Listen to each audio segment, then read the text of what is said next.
But boom, hello and welcome to the Executive Protection Lifestyle Podcast with your host, Byron Rodgers. This podcast is dedicated to the executive protection practitioner, the private security professional. In this podcast, we're going to talk about the mental, emotional, psychological, physiological fitness that goes into being an efficient and effective executive protection agent. Whether you're in law enforcement, whether you're a mom that's looking at how to protect her children, or a father that's focused on how to protect his family, I believe this podcast has something for all of you. We might even get into some tales from the crypts of true Hollywood stories from time to time.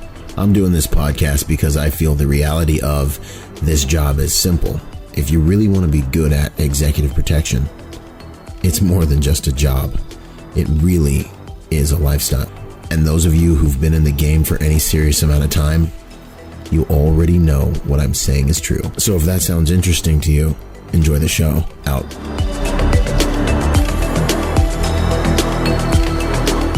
And if you haven't already, get your tickets for the Protector Symposium. The first annual Protector Symposium is taking place in Riverside, California, November 15th and 16th. We've got an all-star lineup of seriously elite trainers. Yosef Badu, Ed Caldrone, and Mike Pannone are all going to be there teaching and instructing us on, well, our common goal, how to make good people more dangerous. So no matter what your background is, you're going to learn skills around the one unifying principle of protection. Get your tickets. Spots are going quickly. And remember, you're going to get over $100 worth of value back in different things that you're going to get from our sponsors with your purchase of a ticket. Check the website out, Byron Rodgers Motivation, for ticket information and to learn more. Out. Boom. Hey, what's going on, guys? Byron Rodgers here for another episode of Executive Protection Lifestyle. I've got an awesome guest here today, Mr. Tom Kier. How you doing, sir? great. How are you? I'm doing good, man. I'm excited for this one. I've heard some awesome things about you. It's a topic I know nothing about. So that's always interesting, man, you know? So we're going to kick around some knife fighting and all that fun stuff. It's a savage topic though, man. It's a pretty intense thing, but I'm excited. I'll let you go on ahead and break out, with the first question. I'm all about understanding the man behind the work, people see our results and they want those, but I think they need to understand who we are on a deep level. So who would you say you are at your core?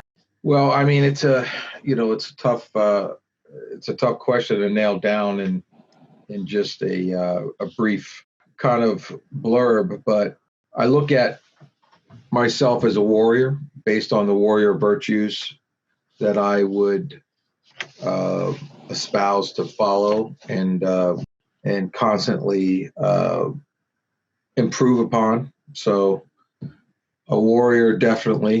Protector, which warriors often end up being, everything that I am to everyone else. Where I'm a father, a brother, but I strive to be someone who can be counted on by the people who are in my tribe. So that's essentially my goal and who I am. Man, that's awesome. I think that last one especially, that to me is like the definition of an honorable man. The honor is kind of the fabric that binds tribes together, like these masculine tribes of old together. And it's like when you said, I strive to be someone who can be counted on, man, that struck me at my core down there. I mean, because that's our Marine Corps ethos. That's in anything and everything. I think at a deep level of masculinity, that's really what I think that's what we're aiming at, man. Yeah. I mean, I think it's something that is maybe lost in some ways today, only because it's not really mainstream to be that guy. It's I think people nowadays are more looking for how can they get what they want, not how can they be counted on or trusted or give back or the ethos of the warrior is self-sacrifice is part of it. So that's not really in vogue today. So, it's definitely if you base your life on honor, that thing that no one can take from you. Yeah, no one can take your honor. You can only give it away, and that makes it a very valuable thing. That someone can take your possessions, right? They can take all your stuff. They can take your life, but they can't take your honor. You have to give it away, and that makes it a very valuable thing. And yet, people give it away every day without really a thought. And that's the world we're living in right now. Honor is not a currency like it used to be. So if you're living your life as a warrior, it is a currency for you. And obviously, tribe. Who is your tribe, and the definition of who your tribe is will give you an idea of who holds that honor, the requirement for it. So who do you protect, or who do you owe your allegiance to? Who do you love, basically? And that's where the warrior has to be focused. A lot of people look at warriors and say they're focused on violence or are focused on the death and destruction side of things. But really, warriors are focused on who they love, because everything they do is for that. So it's just another expression of love, basically.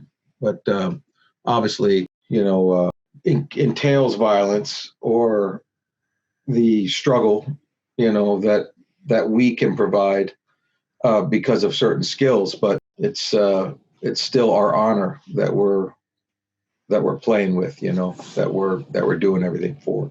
So yeah, that's awesome. That's good to go, and that's all so true. And in our society now, where nothing's sacred, it's kind of tough. It's tough having that kind of trying to roll by that old currency. It's a dying breed type of thing. But man, it almost makes it a little more honorable, especially when you see another man that still has those values, or person, woman or whoever that has those values. It's like, I really hope we can get it to come back, because the world's a better place, man. Well, it's a natural thing that it will come back.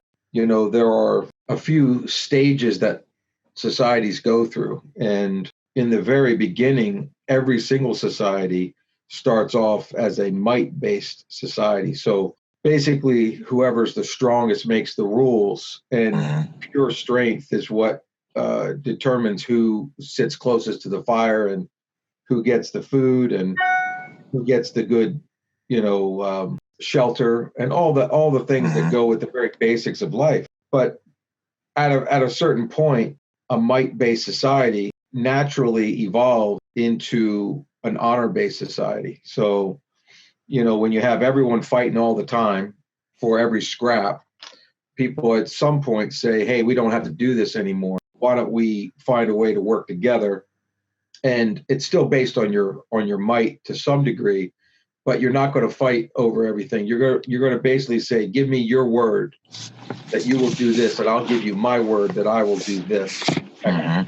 And therefore, the currency in that society is not who's the strongest, but it's the word. It's your honor. So we can live next to each other, and we don't have to fight, but we can share resources, and we can. But it's all going to be based on honor. Because a might-based society will not live very long, because they will constantly kill each other off enough that they'll never get strong. They'll just keep fighting, killing off the strongest men, and then would not progress. So then honor becomes the thing, right? So that we don't have to kill off all of our warriors, we can make treaties and understand, right? So that's a natural thing. Now, after honor, though, honor-based society naturally goes into what they call a a dignity-based society. So polite society. You go from, hey, everyone who had a certain upbringing, a certain background, has honor based in their family name and all that stuff, and you start to build up honor as a currency in society. Well, what happens then is everyone wants to get in on that. Everyone wants to be part of it. So then they start saying stuff like, well, everyone's got the natural, like kind of a natural value, and everyone's got dignity, and then everyone jumps on board, right? So it's not really based on honor anymore. It's based on just being a person, just being a human being, and therefore nothing special necessarily about how you live your life. It's the fact that you're alive and you're a person.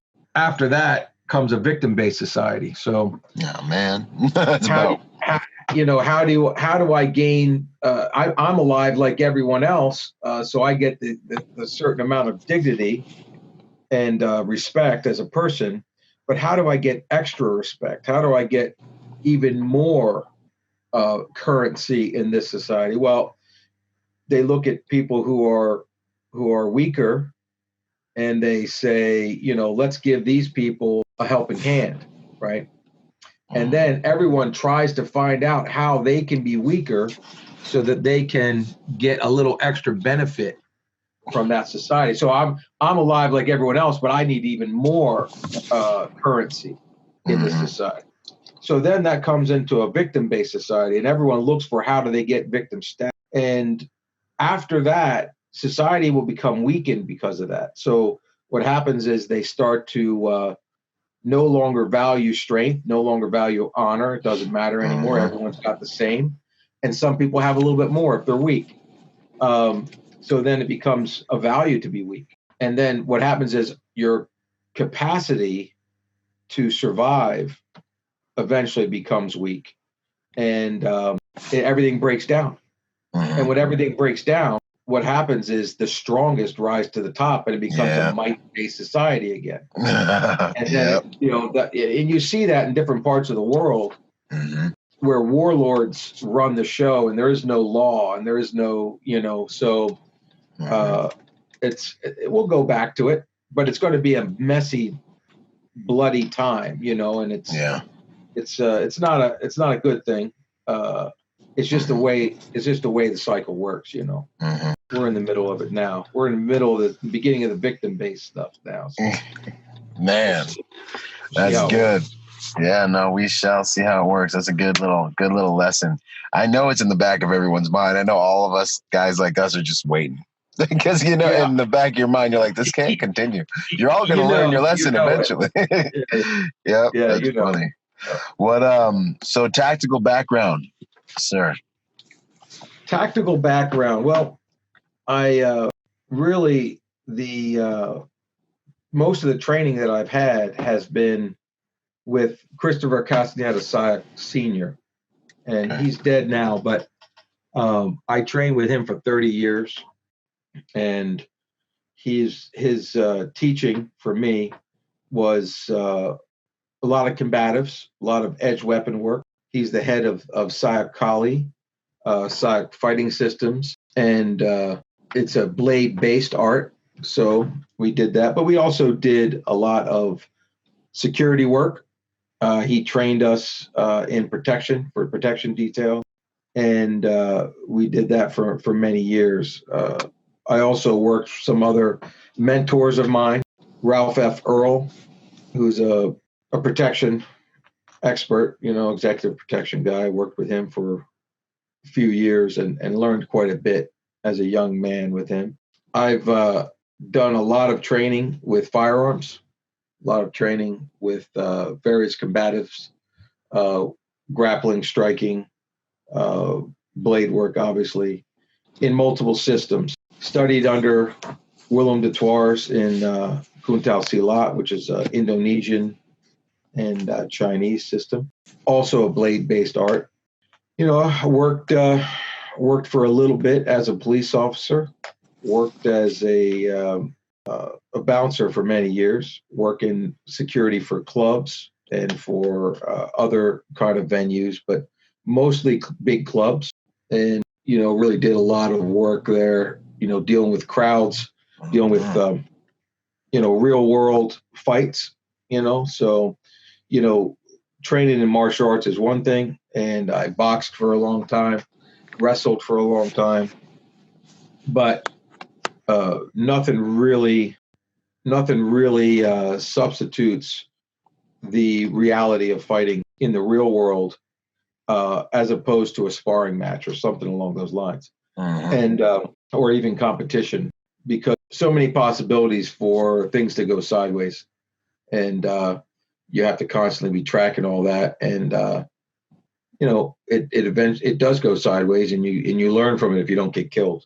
So it's a good opportunity to get that real world kind of experience. So I did that for about 10 years. And in 1997, started the SIAC Tactical Group, which basically started training police, military in various uses for combatives in the tactical world. So, combatives that are used tactically are different than combatives that are used in competition or in self-defense or something along those lines. So we really focused the curriculum and made it so that we could implement it for law enforcement, military, security, etc. So started that in 97, and I've run that company since then. So right now we train mostly military, and of course over the years, because we have a feedback mechanism built into the system,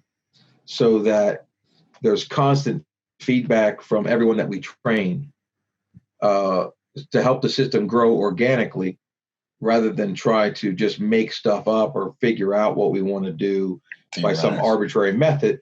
Yeah. We want people who come from the real world application and start to feed information back into the system. And then we decide from there how to tackle those issues. So a lot of operators that we trained over the years come back home after deployment, and they say, hey, we had these situations. What can we do about this? What can we do about that? And then that leads to more training and more curriculum development. And of course, that stuff gets loaded into the curriculum. It gets sent back downrange with operators who in turn come back and have more feedback. And so over the years, the system has developed. And also what we do has developed. When the guys that we train saw that we do more than blade work, they were like, hey, what else do you do? Do different types of combatives, do different work with firearms. And then we also do integrated work. So how do all of these things work together? And that was the big thing that the operators that we trained started wanting us to install and build into curriculums and give them workups for. And so that's the exchange program, So of course they're training us in their tactics and how they do things, so that we can better understand that. And then we can provide training and accelerated training that's current, has a certain currency to it. And that's a big deal. So having always staying on the cutting edge of what's happening, what is the battle space telling us is required, as things change in the battle space, we need to change, and hopefully we change ahead of time before you're forced to change through some catastrophe or something. Yeah, something really bad. You want to evolve in time. So that's the kind of stuff we've worked on tactically. A lot of stuff with naval special warfare, some stuff with the Army special operations units, and that's the majority of our work is with government and military. and special mission unit, national level military guys. So that's kind of the tactical background and what we're involved in now. Yeah.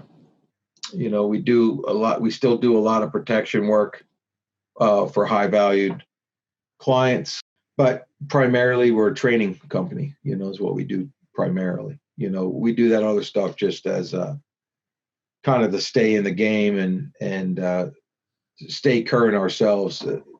It's you don't want to just teach. You want to have your hand on the pulse more or less. Yeah, heck yeah.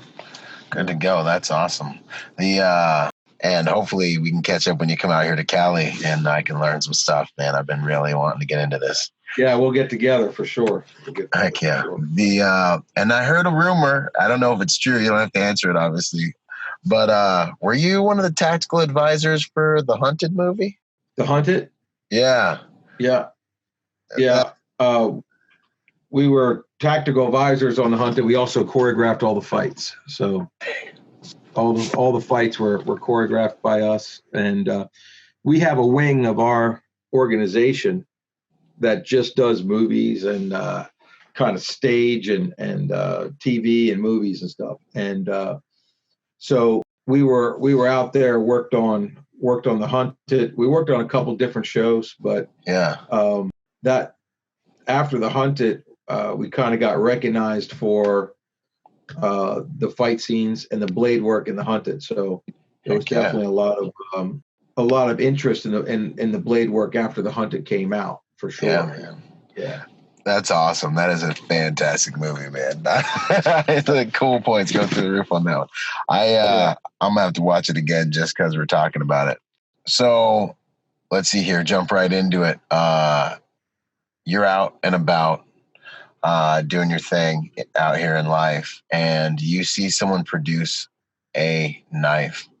Just something for people to consider, when they see a knife, what's going through your mind? Yeah. What's the next move? Well, yeah, some stuff to understand right away. Intent. What is the intent of the person who's brandishing? If they are brandishing, what is their intent? And tracking that is important because you want to see the future as much as you can. Does this person have a target? Is this person looking to intimidate a crowd of people in general? Or is there a single focus to this person's intent? And if you are the person, and even if you're not, but especially if you are the person who is the focus of this individual with a blade, you want to look at distance. How far away are you? How quickly can that person close the gap? So putting stuff in intermediate barriers in the way is a big deal. Even if it's something that can ease kind of aside, if it could be a folding chair or any little thing that they could, but it still adds time for them to close and make a targeted hit. You want to get a weapon, obviously. If you can't get out of there, if you can't get away without getting stabbed in the back, which often is the case, like you can't just turn and run. You get stabbed in the back a lot. So sometimes that's not an option. Everyone says, well, just run, but getting stabbed in the back is no good. So it's get out of there if you and create distance. But if you can't, get something in the way, some type of shield-like object. If it's a backpack, pull a backpack off. You get something in between you and that person, or a computer bag, a purse, whatever you got in your hands, can create somewhat of a shield-like object and start putting stuff into your favor. Obviously, firearms and other blades, impact weapons, etc. But there's plenty of videos online, and everyone knows you can find a video of just about anything you want nowadays, but of exchanges where a guy with a blade closed the gap and just made one contact shot to the chest, and that person ends up dying, very fast, not a lot of blood. That person doesn't die right there usually. You hear later the captions of the video or whatever, that guy died. Well, it can happen very quickly. And so there's definitely techniques for shielding yourself from that blade, but the reality is it can happen very fast.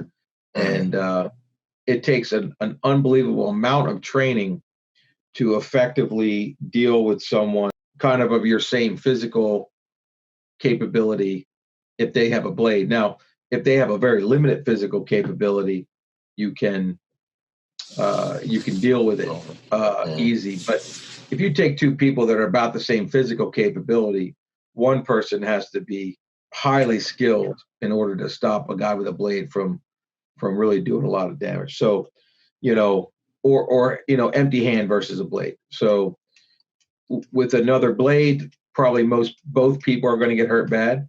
Both people may die.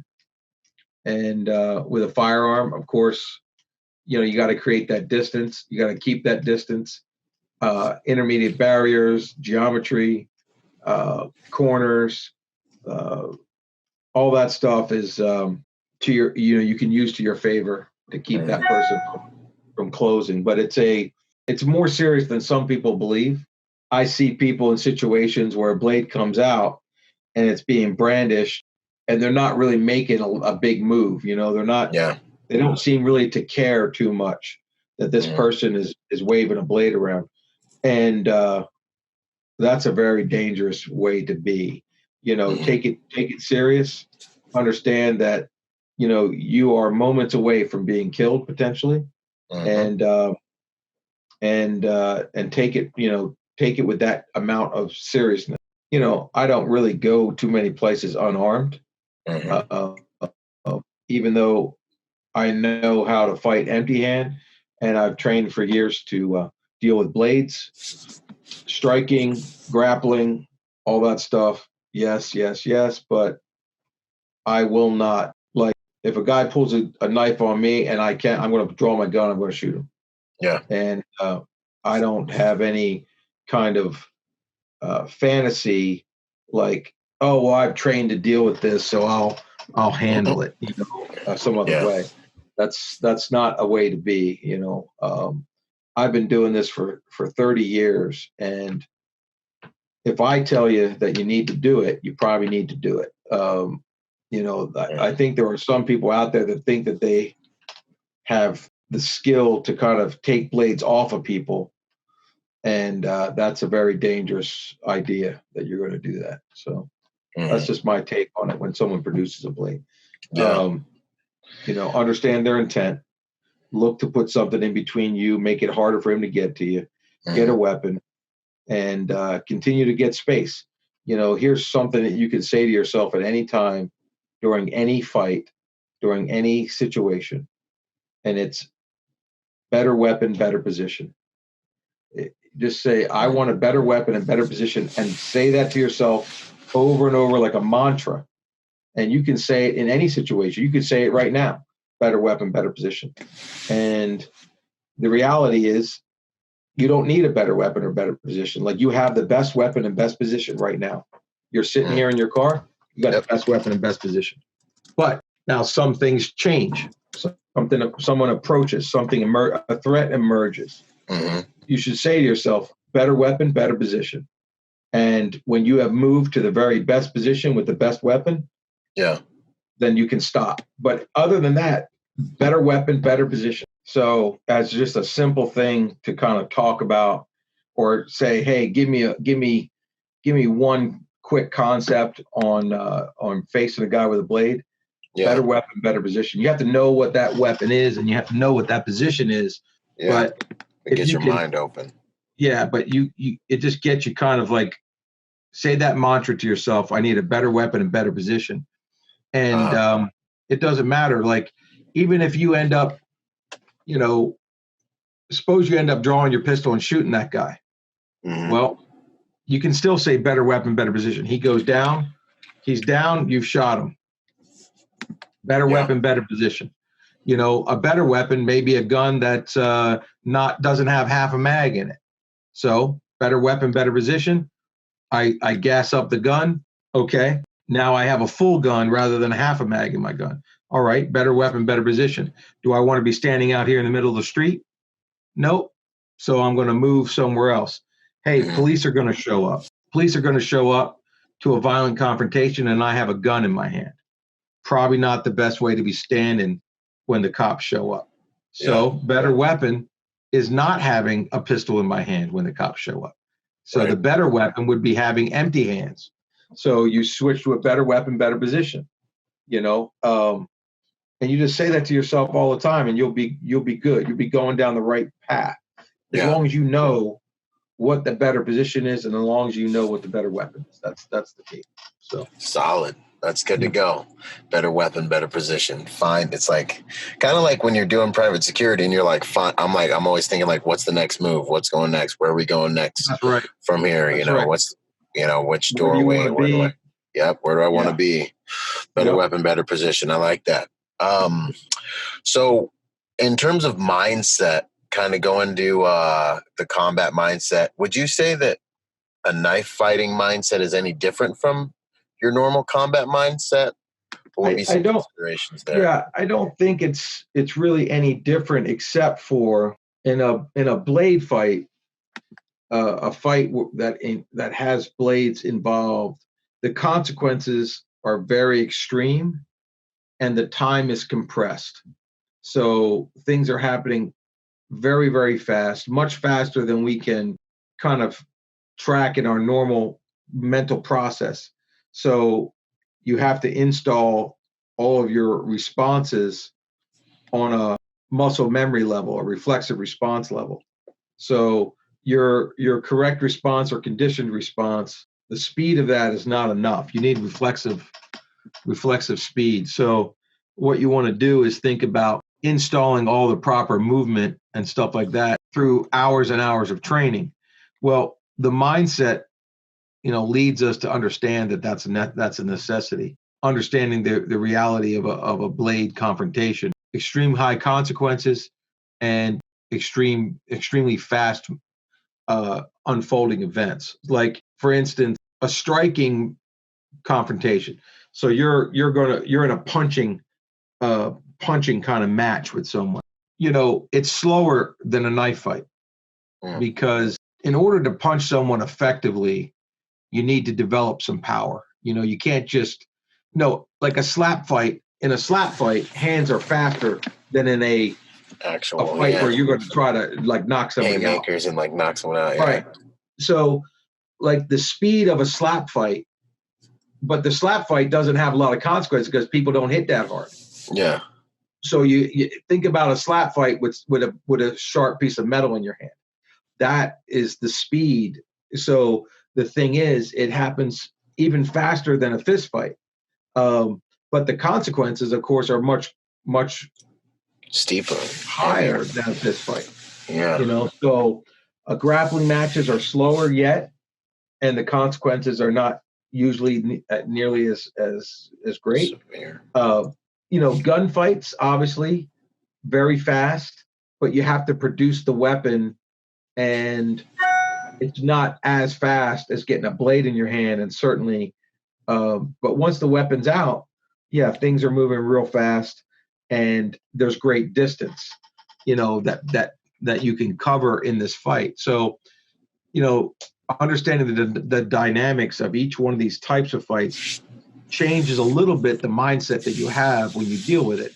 The consequences are big. In a striking match, you can cover, like you can cover up, and you can absorb shots, and you can do really well. There is no covering up and absorbing shots with a blade.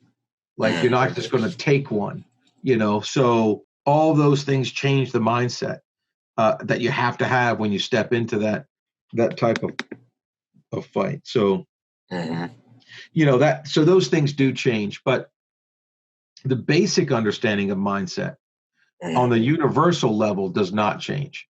And meaning that every fight is only made up of three elements. The elements of any fight are force, space, and time, and that's it.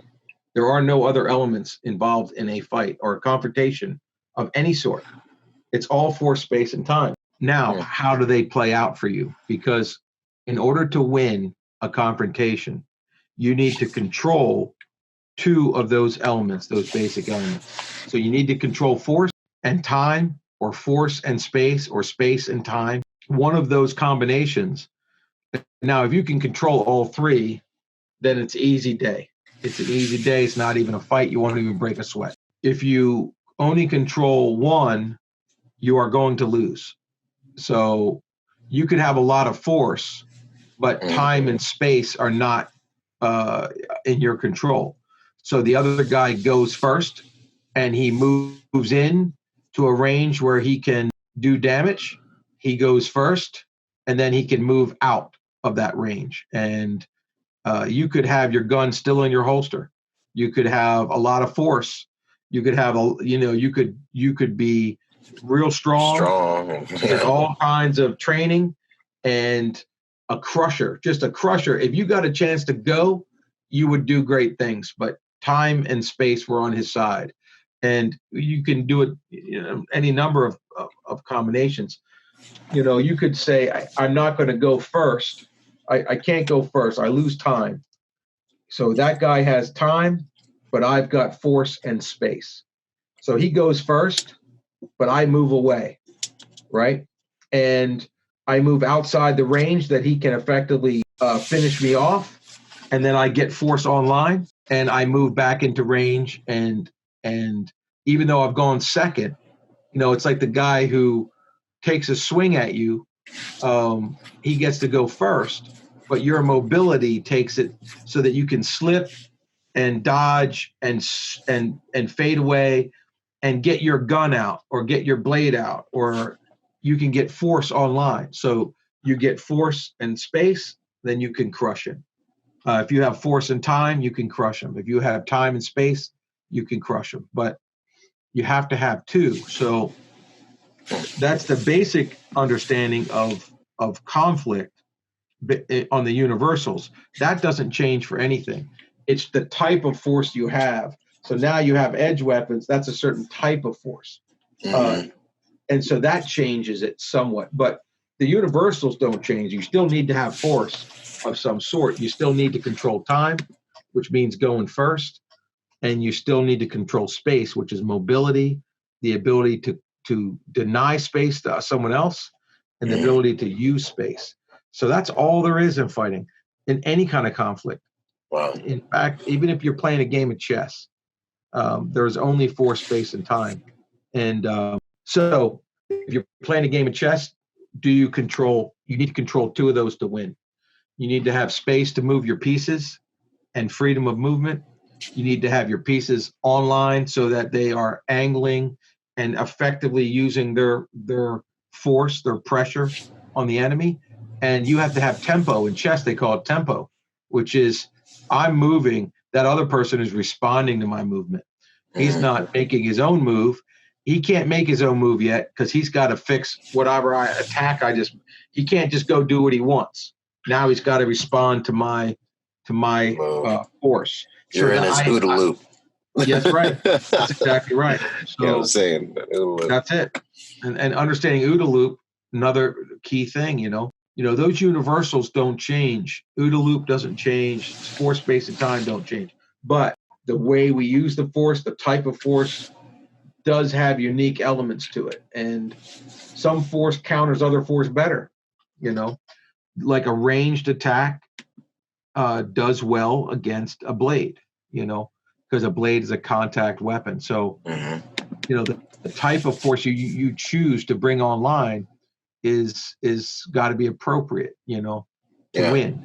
Just like if a guy jumps on your buddy's back and he's choking him to death or stabbing him to death or whatever, like you could pull out your gun, but the chances of you shooting through that guy and hitting your buddy are not good. So you may choose a different type of force. You may choose an edge weapon to peel him off your buddy, or even empty hand.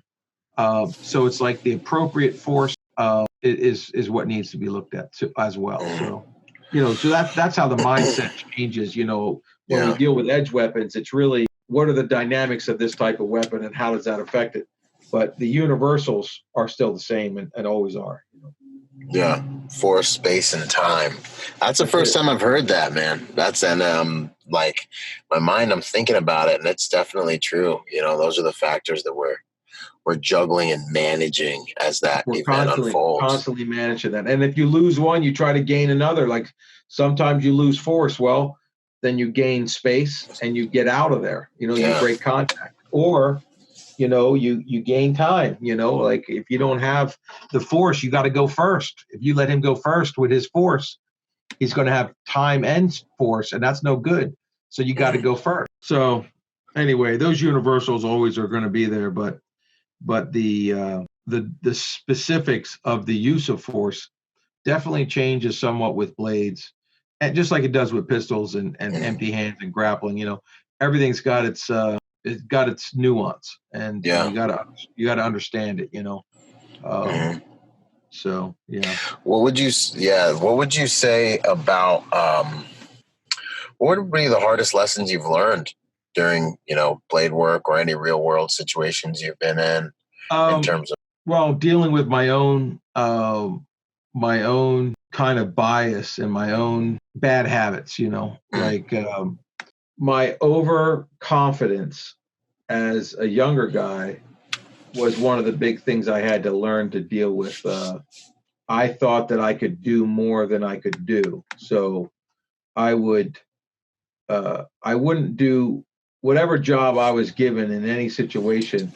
I would always try to do more than that. And then what would happen is I wouldn't do it effectively.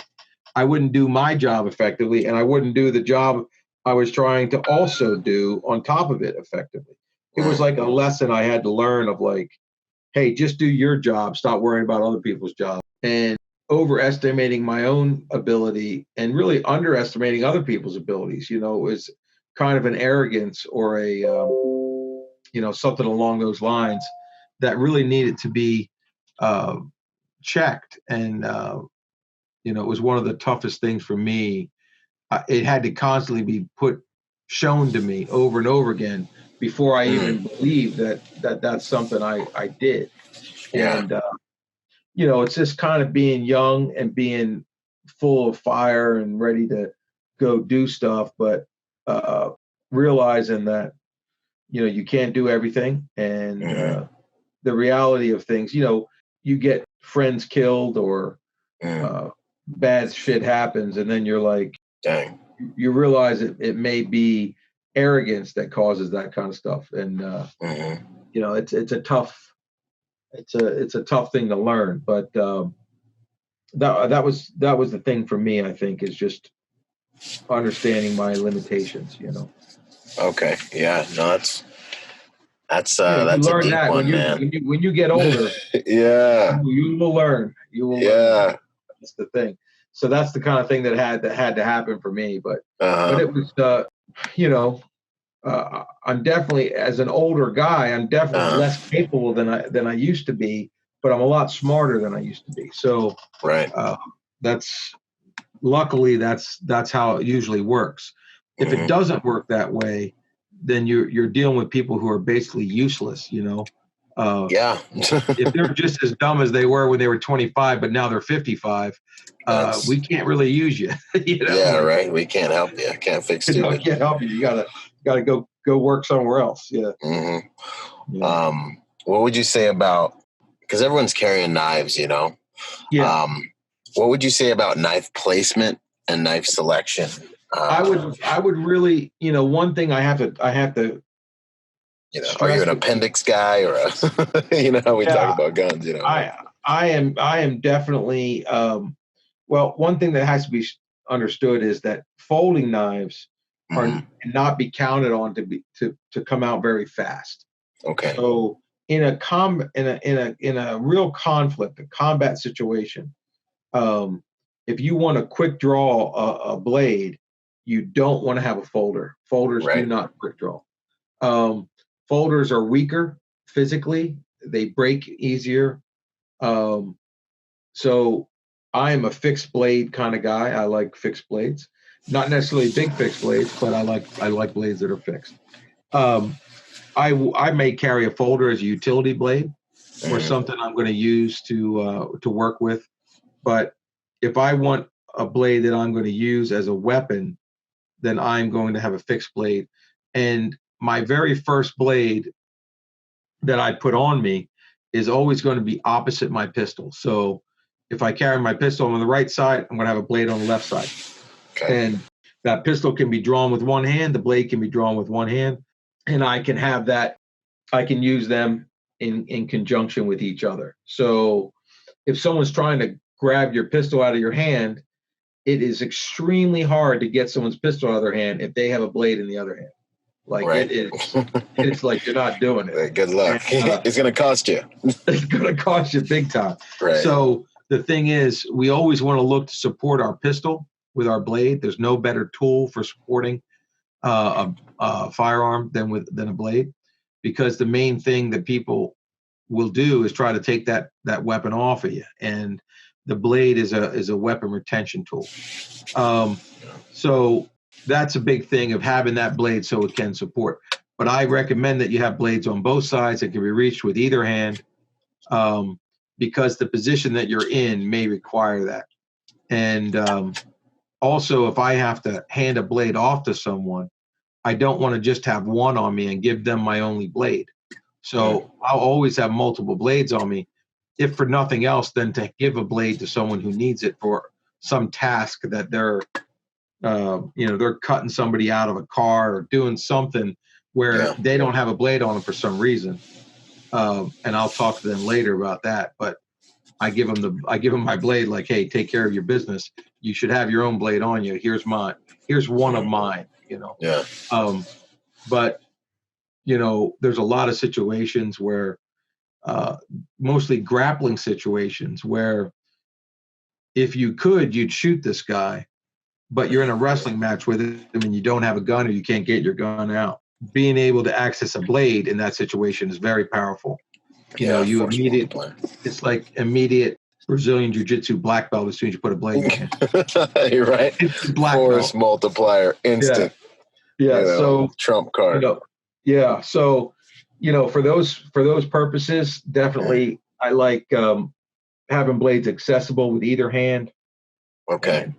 And that kind of stuff. So I do a lot on my waistline. Mostly I carry my pistol at 3:00, so I carry a blade at 9:00. Okay. And I will also carry maybe some appendix blades, depending on the situation I'm in. But then I'll usually have a blade in a bag. You can carry bigger blades. There's definitely places in the world that we go where maybe you won't be able to get a pistol or a rifle, but you could carry a machete and walk down the street with it. No one cares. Like everyone's walking around with machetes.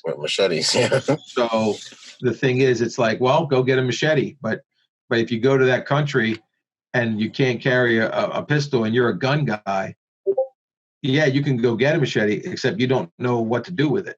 So that's kind of no good. So you want to be able to learn how to do that, so that if I'm in a country where that's all I can have, that's fine, because I'm good with this, Yeah. And so sometimes carrying a longer blade, we'll carry in a bag or diagonally across our back underneath a jacket. But that there's times when we carry pretty much all over, but and of course when we say blade or edged weapon, we really mean anything that will perforate or sever in any way.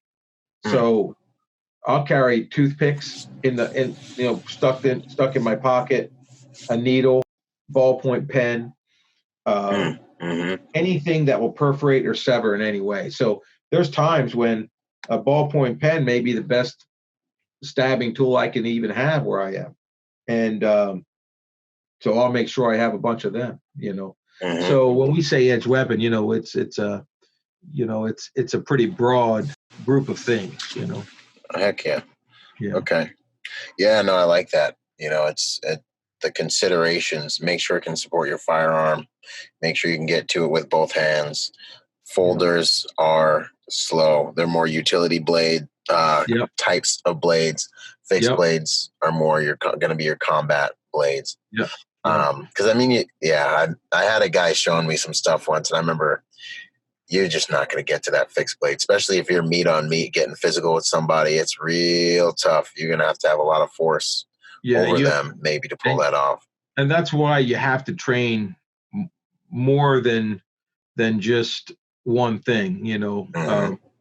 And I tell people, like, a lot of gunfights start off as fist fights, and a lot of knife fights start off as fist fights. So be a good fist fighter, because it may turn into something more than this, but you have to be able to win this. If you get knocked out, you never draw your pistol. You get knocked out, you never draw your blade. So you can't just be a one-dimensional kind of combatant.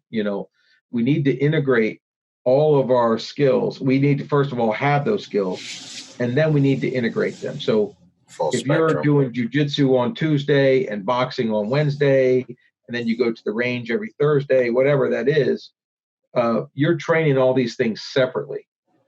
What you need to do is have a day where you integrate and you say, how am I using my fist while I'm using my blade? In conjunction with, how am I drawing my pistol from this situation where I'm in a fist fight with someone, maybe in a grappling fight even.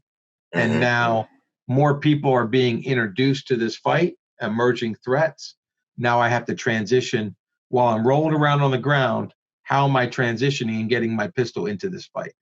It's a question that is obviously, of course, that can happen in real life, but how many people actively go about training to do that? And most people don't. Most people just train their whatever they're going to do that whatever day. Their genre is. Like, how many people have their pistol on when they're doing jujitsu? Like, everyone should. When we go to the range, I do my I do my elbow up, a couple of shots. Yeah. No, it's definitely a popular one these days. But those are really good. Not to cut you off, I just had a joke popped in. No, you're right. Yeah. I mean, I don't know. It just seems like a lot of things aren't complete, with that movement. Right.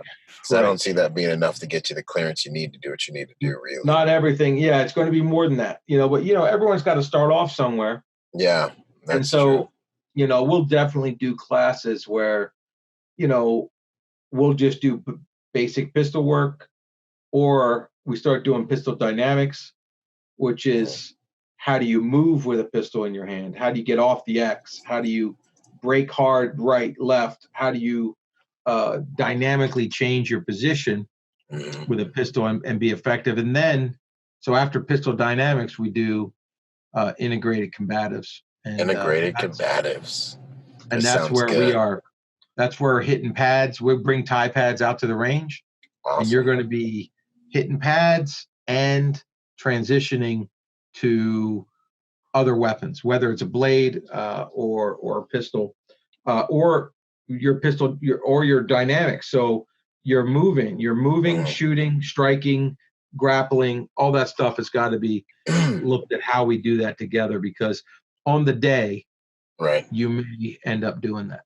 Yeah. On the day, you may be in a grappling match, drawing a blade because that's the tool that's best right there, and then realizing I got to draw a pistol because things are evolving pretty fast here, and more people are being getting involved from further away, and then to control the situation, I got to get a pistol in my hand, but that's the way it may go. So and when you're loaded, when you have weapons on you, like a lot of us do, and as a requirement for work, every single physical altercation, if you're in something, it's a life-threatening something you just found yourself into. So because you got the weapons on you. Yeah. Right. Absolutely. Exactly. So the spectrum of capabilities that you need, they need to really be able to go from the start line to the finish line if that's what's required. 100%. 100%. Yeah, man. Yeah. That's for sure.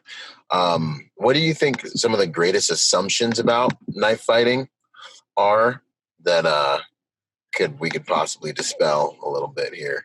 Well, I think I hear people say stuff like, well, if a guy holds a blade like this, that means he's trained, or they do assessments of the individual based on certain types of movement. Mm-hmm.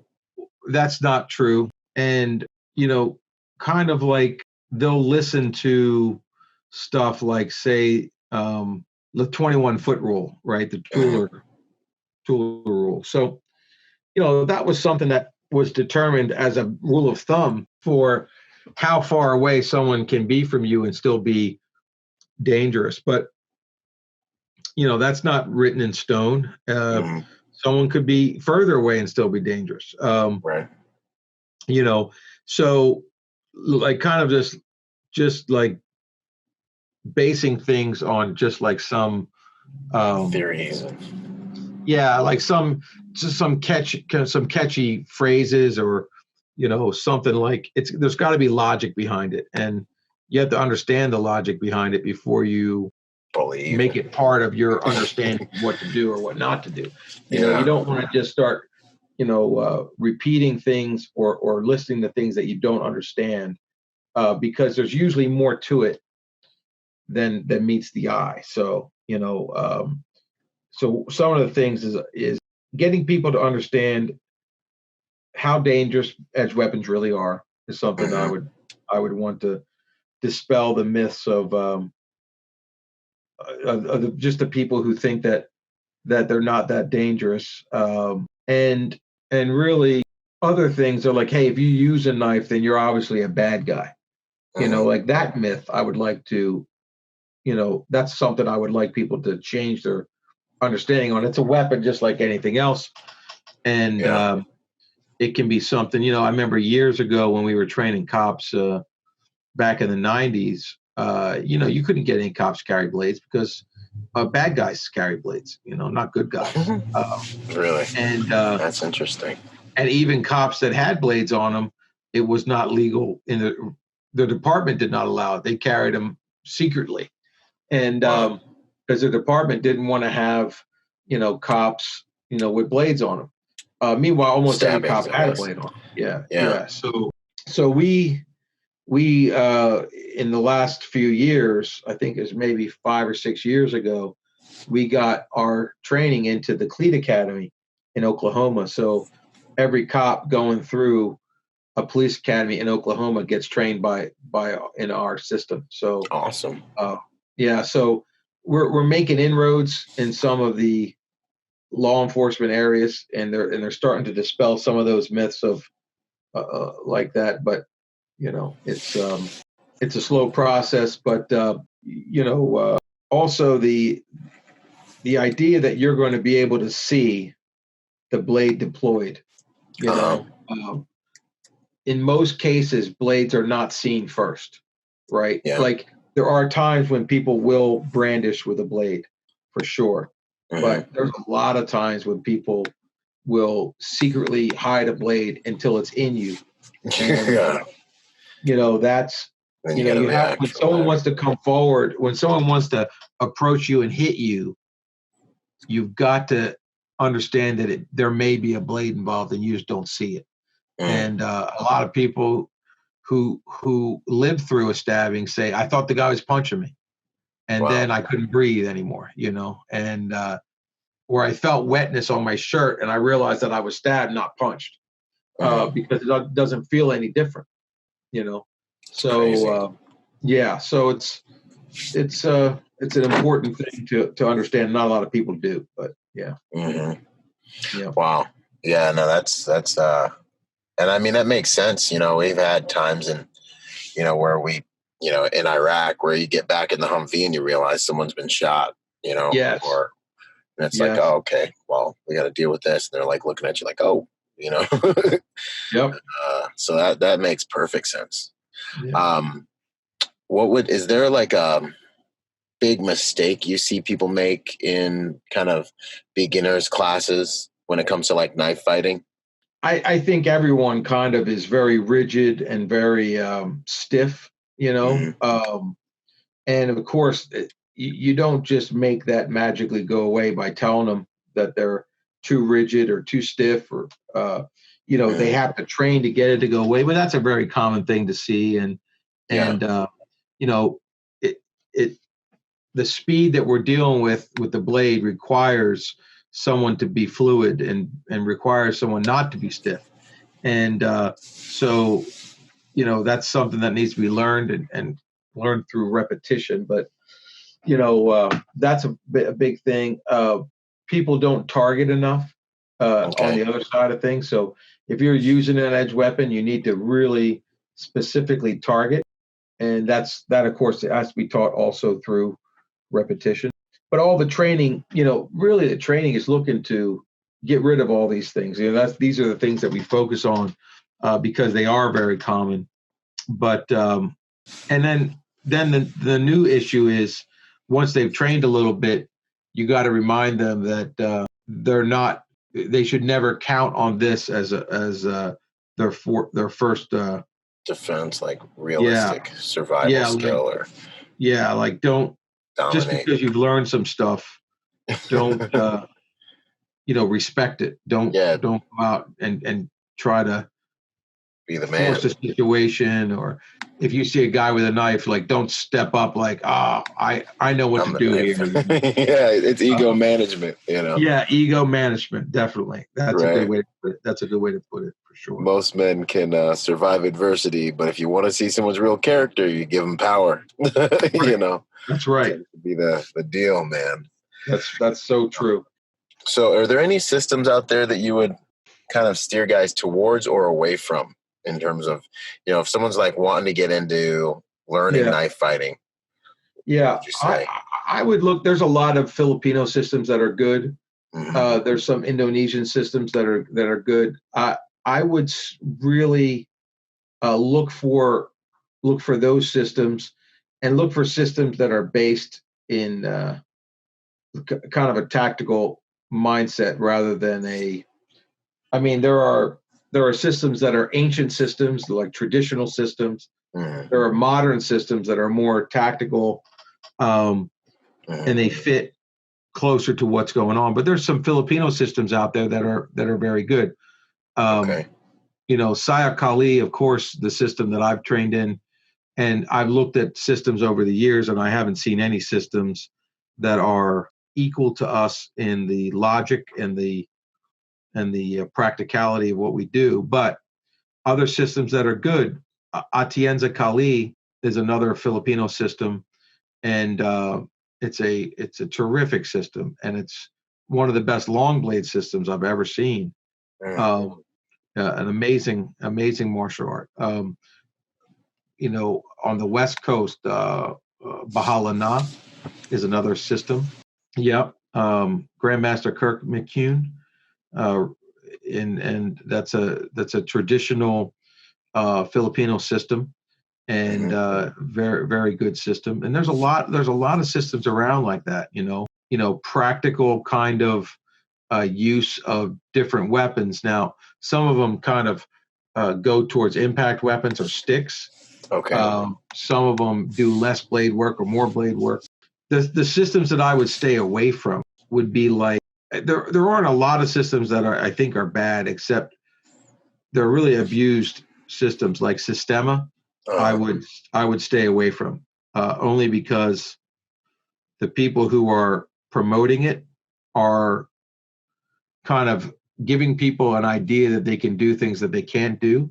Mm-hmm. And it's very dangerous. It's dangerous, yeah. Very dangerous, so it's kind of like you're false in something that you're trusting something, that a shield that won't work, essentially. Yeah, they're going to get people. They're going to get people killed. Sistema is one I would stay away from. But some systems aren't really blade systems, but they try to do it. So, like when I see basically Brazilian Jiu-Jitsu guys who are trying to teach you how you deal with a blade, well, that's not what they do. So they make all kinds of bad.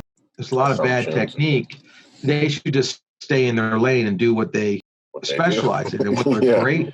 they're great at, because they are great. It's a great discipline as long as they don't try to do something that they don't do, But as far as people out there, like systems like Krav Maga, when dealing with blades, they make some dangerous kind of fundamental mistake. But I think that Krav has a lot of good stuff in it, and I wouldn't necessarily stay away from the system. I think the system is good for a lot of people.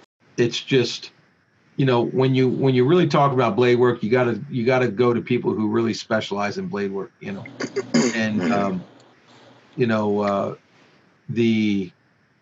there are systems like Piper and some other blade systems that are very narrow in they're too specialized, and really they're for how to stab someone, not how to keep from getting stabbed. So if there's stuff like that, I mean, really stabbing someone with a blade is not that difficult to do. But, the real work is like, okay, I don't have a blade in my hand. Someone's trying to stab me. How am I staying alive long enough to get my weapons online and get out and into the fight? And that is a very difficult thing to do and requires a lot of skill and a lot of logic and a lot of structured training. So, you got to look at systems that decide to take that on. There are very few that can do it. A lot of people just abandon the idea because it's so difficult. They say, "Oh, that's impossible. You can't defend against a blade with an MDM." But you, of course, you can. Yeah, you might have to. Try to figure out before you got to figure it out. That's right. That's right. So but you see videos online, of some guy who's trying to prove that the martial art, the martial arts that say they can't, and what they do is they put some guy in a gi, and then they have some guy in a hoodie, charge and start stabbing him like a maniac. And while this guy tries to grab the hand or deflect it, and of course he just gets stabbed into a ball on the ground, and then they go, see, it doesn't work. Yeah. But in reality, if that guy came charging and he ate a straight right hand to the face, and then the guy started working on controlling the hand that had the blade, it could end up completely different. You could knock that guy out. So yeah. The thing is, of course you can. It's not a great situation to be in, but there are things that you can do. So, the truth lies in between, somewhere between the crazy people out there that are trying to do mind control on people, and they wave their hands and the people fall down like they do in Systema. Like in church, yeah. Or the people who think that there's nothing you can do and you're just going to get stabbed to death automatically. Well, the truth is in between. There are things that you can do, but it's very difficult. And that's where we live. We live in that area in between. We stay realistic, but we also want to logically look at answers to those very important questions, so. Yeah, heck yeah. No, I agree 100% with that. The answer is always somewhere in between. What would you, I know the application probably dictates most of this, but how would you explain like a good, dimensions and shapes and Tonto tips, serrate? How would you explain like a good everyday combat blade that you just keep with you? Well, here's the thing about a small blade. We're going to carry something that's fairly small because we're going to conceal it. So we're really looking at a blade probably 6 inches and under, and probably even smaller than that, probably around 4 inches. Because it's so small lengthwise, you want to have a thrusting blade, because for this to be effective, you're going to have to kind of get into the body, and it only has a very small, short edge on it. So because of that, your slashing effectiveness is going to be limited, because when a short-edged blade slashes, as soon as the blade is done, the slash, whatever depth you've gained is all you got. Now you have to reapply that blade over and over again in order to slash into or through clothes or gear or any of that stuff. So that being said, we really want to thrust. So that's where you're going to get the effectiveness of a small blade thrusting. Okay, if that is understood, then the point has got to be a thrusting point. And the design should be a thrusting design primarily, so that you can get in through the clothes, through the gear, and get into the body where you're going to affect it, cutting connective tissue and nerves and big vessels. So you got to be able to thrust. So your tip's got to be a thrusting. So I like a spear point on the blade. So a spear pointed blade. Now a partial double edge is good. Like, so a full edge on one side and a short edge on the other. Okay. Makes your tip so that when you thrust with it, it cuts on both sides of the point and enters very easily. So that's a good way to go. Some type of needle point, not a tanto point, not a blunt point, but a needle sharp point. The handle should be something that lends itself to thrusting. So it should be slightly larger near the blade side and tapering to the butt side of the blade, to the pommel of the blade. The boot, yeah, the hand. Yeah. So, and that's so that you have a taper in your hand, so that when you're thrusting, your hand, that blade will fill the hand, and that will wedge into your hand rather than the opposite way. So if you were to grab a taper, a cone, an icicle, if you grabbed a hold of an icicle, one way you would push on it, it would slide through your hand, and the other way it wouldn't. So if you tried to push that icicle further into your hand, wedge it into your hand, you'd be able to hold on to it.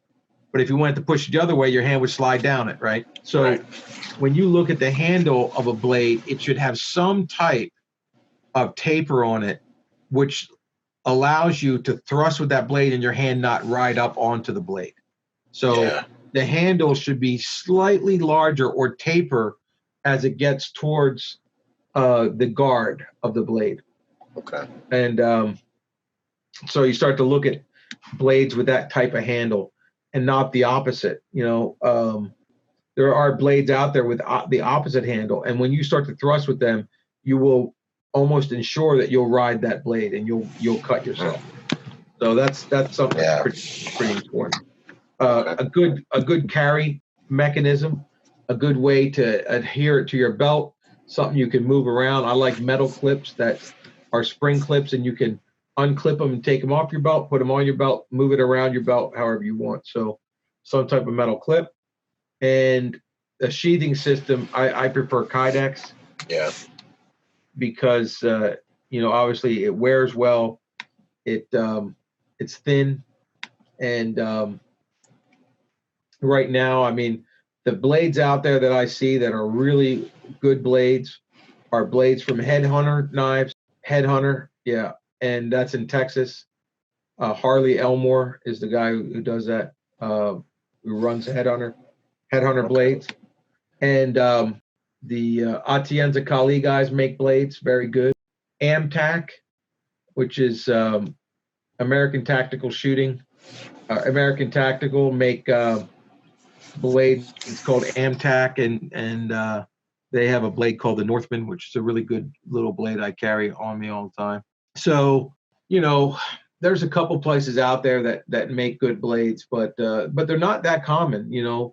Surprisingly, the guys who make blades are often really good knife makers, but not end users, and or they use it for skinning or some type of camping stuff. But utility stuff. But they don't really understand the fighting with a blade, so they of course don't make the blade with that in mind. So surprisingly, there's not a lot of blades out there that are really optimally designed for use in combat. There's a few. Okay. But Headhunter and We'll check those. We'll throw those links down in the write up for this then.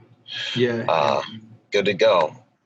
The proudest moments you've had with regards to your training and what you're doing for the industry in terms of knife fighting and things like that. The training that we've done with some of the military units, some of the training has led to, very positive real world successes. Wow. Okay. So, working with those units and then being a small part of their success has been been something that I'm proud of, and really, every time I see one of my students succeed and go to the next level and kind of evolve into a teacher or someone who can pass down the information. I'm very proud to see them do well, and it's the thing that we leave behind that is has value. Is the people that we affect. Yeah. And so when I see a positive effect on people who train with me, I'm proud to be part of that. So that's probably what I would say. Yeah, man. Seeing the real world application of the work, that's gotta be heartwarming. That's invaluable, kind of thing. Yeah, it's definitely a good feeling for sure. Outstanding. Okay, so last few questions here. If there's one thing, for the world to remember you by, the type of man you are, what would you say you'd want that to be? Of course, I don't care about the whole world remembering me, but I hope that I'm remembered through, the people that I affect, the people that I care about and the people that I train. I hope that I don't even care if they remember me as long as they remember what I taught them, Thank you. So it's like, I hope that they continue to pass on the information. And, I just want to be one of the 10,000 hands. I mean, okay. We say, when you draw your blade, 10,000 hands draw it with you, which is the idea that all of the information that's handed down from generation to generation is with you. So when you go into action and you draw your blade, you're not by yourself. These, all of your ancestors, everyone who's passed anything down to you throughout the years is there with you in that information, in that 10,000. So, at some point, I'm just going to be one of the 10,000 hands. That's all. I'm good with that. I don't need anything more than that, and that certainly is enough. When my students they might not remember my name, but it doesn't matter as long as they remember what they need to have with them at that moment. It's the future tribe. So we live for our tribe and we live for the future of the tribe. So, when you draw your blade, 10,000 hands will draw it with you. Heck yeah. That's good stuff. And I mean, not to go backwards, but I remember you were saying that your art form, it's a living form. It's a living, evolving, ology. I really like that a lot. Yeah. That's good to go. It's ultra keeps it relevant. Yes, that's the key. Yeah. Well, favorite quote, favorite mantra? Oh man, there's so much. Right. Any of them?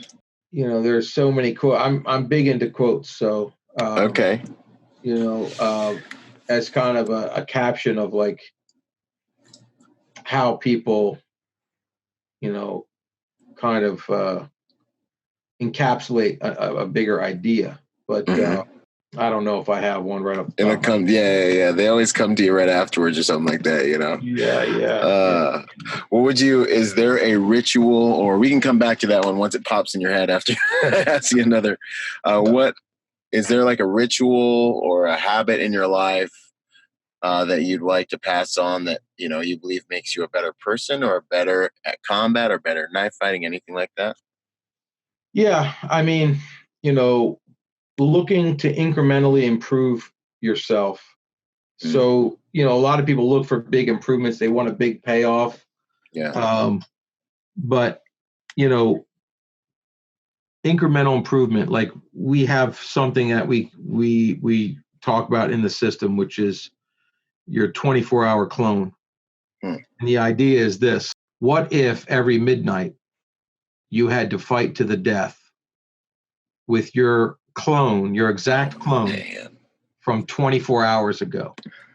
And you need to have done something in this last 24 hours to make yourself 1% better, and you will win. So you got to kill your clone. So the idea is, what have you done today to kill your clone? Man, that's so good. And so we incrementally improve ourselves, even if it's a little bit. That's all you're going to need, because we're going to do this every day. It's going to add up, and it can be physical, could be mental, could be emotional. But whatever it is, what have you done today to kill your clone? And that's the kind of idea behind it, and it's a powerful thing that keeps you, because a lot of people look for some big payoff or some, and they won't do it if they can't see this thing. But that's, you need to remember that at a certain point in your life, you're not going to get big payoffs anymore. You're going to, because you're already so good, you're not going to see any huge jumps. You're going to incrementally, slowly improve. And so that's so killing our clones is something that we talk about in the system as well, to kind of get the right mindset when it comes to training. Yeah, that's awesome. That's life ethos stuff right there, man. Yeah. That's church, that's wake up in the morning and think about that. That's good. I love that, man. Yeah. Awesome. So what are you up to these days, and where can people find you, brother? Well,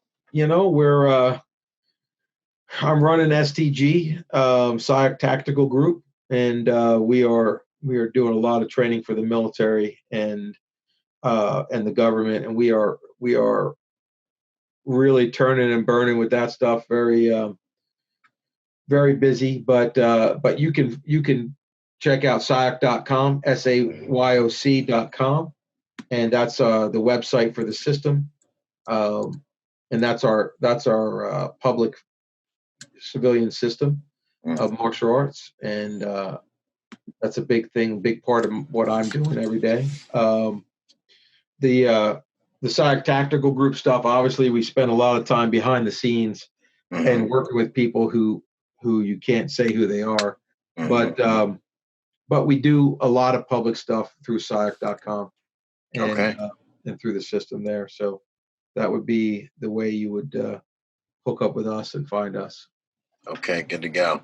And hopefully you're coming to Cali sometime soon. You gotta let me know where I can find that. Yeah, I'll be in touch. Heck yeah. Sure. Yep.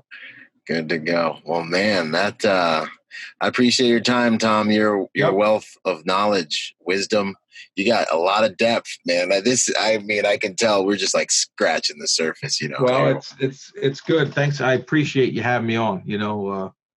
It's great to get out there and have a good conversation with someone who's in the same mindset. It's always enjoyable. So I appreciate it. I appreciate that's a big compliment. I appreciate that too, man. It's the world's an interesting place, but we're built for a lot of things. So that's good to go. Heck yeah. All right. Well, thanks so much, Tom. I look forward to talking with you again soon. And it's been an honor, brother. Yep. Same here. Take care. And if you haven't already, get your tickets for the Protector Symposium. The first annual Protector Symposium is taking place in Riverside, California, November 15th and 16th. We've got an all-star lineup of seriously elite trainers. Joseph Badu, Ed Caldrone, and Mike Pannone are all going to be there teaching and instructing us on, well, our common goal, how to make good people more dangerous. So no matter what your background is, you're going to learn skills around the one unifying principle of protection. Get your tickets. Spots are going quickly. And remember, you're going to get over $100 worth of value back in different things that you're going to get from our sponsors with your purchase of a ticket. Check the website out, Byron Rodgers Motivation, for ticket information and to learn more. Out.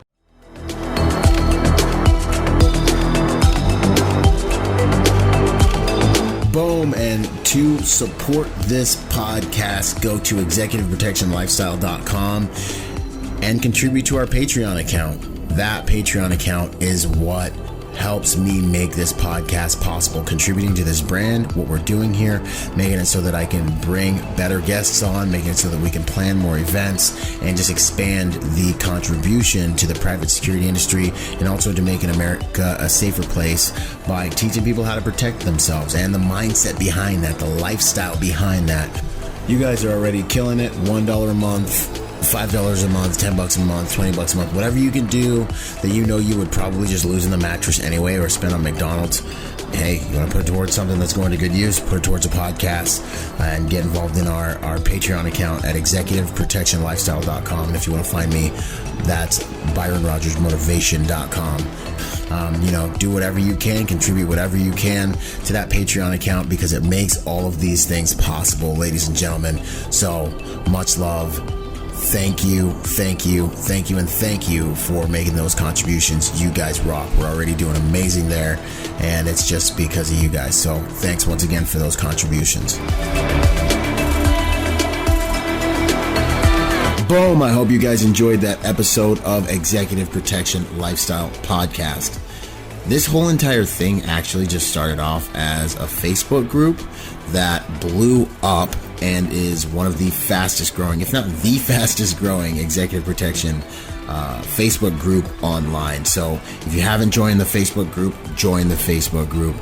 Follow us on Instagram and check us out at executiveprotectionlifestyle.com. If you want to find me, that's byronrodgersmotivation.com, and I'm on all the social media platforms, Instagram, Twitter, Facebook as well. So until the next podcast, y'all, stay sharp out there. And as I say it, one mind, many weapons. Talk soon. Out.